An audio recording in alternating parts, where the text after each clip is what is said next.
Yo, happy Saturday. So thank you, Jack, for asking me to do this. I'm just going to off the cuff, first recording, freestyle, let's go. Talking about dealing with agents. So look, agents are going to be your best friends, right? They're going to bring you hundreds of thousands, if not millions of pounds worth of deals. They are sources. Okay, you're in a people business. People buy from people they know, like, and trust. So you need to become someone they know, like, and trust. That's why I always say, and say it with me, it's not about being first. It's about being thought of first. You're not the first investor to call them. You're not the first investor to say, I want 10 deals. Do you know what I mean? Like, you're not going to be the last. But what matters is that when they get the deal, they think of you first. So, to be thought of first, either one, you've got to be best friends. Like, if I get a deal, first thing I'm going to give it to is my best friend, right? Everyone is secretly corrupt. We're all corrupt. We're human. Naturally want to help the people we love and care about most first before we help and expand to the world, right? So if you're loved first, they're going to come to you first. So how do you become loved first? I think personally you put in a bit of time, energy and attention. So one thing I do to remain memorable is I always give myself a nickname. I say it every single time, so I reinforce it. And it's very simple and obvious. I'd say, hey, it's Lewis, your favorite investor. I'm seeding, I'm the favorite. First time, second time, every email. Thank you very much from Lewis, your favorite investor. Boom. Hitting them with the favorite. So when they get a deal, who am I going to give it to? I've got a list of people. Boom. I'm a bit corrupt. I'm going to go with my favorite person. Yeah, because I am a pleasant nuisance. That's another thing I call myself, a pleasant nuisance. Like, I'll ring them every week.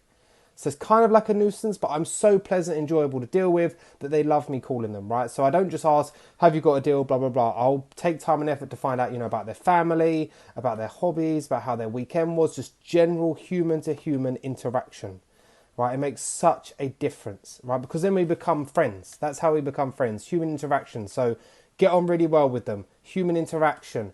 Have a memorable nickname, right? Be thought of first, right? Regular contact. Definitely vital.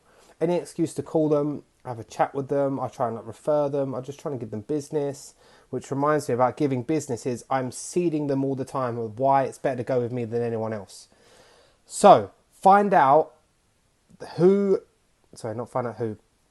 find your one person in each agency that you stick with. Like, this is my guy, this is my girl, this is the person, my go-to, I'll just deal with them. I don't want 15 different people that I speak to all the time. So I just pick one person, my go-to person, and I dig deep with them. I want to know how they get paid. Great question, right? Are they on commission-based or are they on a salary and a wage? And the reason that makes difference is because if they're commission-based, the more houses you buy from them, the more money they make, right? So you've got to find out where their motivation is. Like, what are their goals? Because if they want to make money and they're commission-based, like, do you know what I mean? It's going to be easier for me. Another thing I also do is say, look, a couple of my agents, they, because I pay sources anyway, they do actually charge me a sourcing fee to bring me a deal. So that way, I'm more than happy to pay that. So that way, they get paid from the seller to sell it to me. They get paid from me, the buyer, to buy it from them. And if I ever sell it, I'll go back through you guys. Or if I rent it out, I'll rent it through you guys. So that way you create a complete circle where they just make money every step of the way. They get paid to sell it. They get paid for me to buy it. They get paid for me to rent it. And if I ever sell it, I'll sell it through them. So each step of the way, they're in the business. Right, I spent a day with an agent and he showed me two people put an offer on the same property. He called both of them up, said, hey, what's your intentions? One of them said, I'm going to rent this out through you guys. The other one said, I'm buying it to self-manage myself. Now, I'm not being rude, but guess whose offer got put forward first? The one who stays in his loop of business. It just makes sense. So like I said, look, I'm happy to pay, for a sourcing fee if that's the way you work. If they get paid on commission as well, they're even laughing even more. Obviously, like, I'm memorable. I got a nickname. So like, just doing all these things that keep me unique. And obviously I reward their good behaviour. So even though I paid a sourcing fee, I go out my way to get them something every deal they give me. So I find out, do they like drinking? Do they like chocolate? Like, what is it? What is their thing?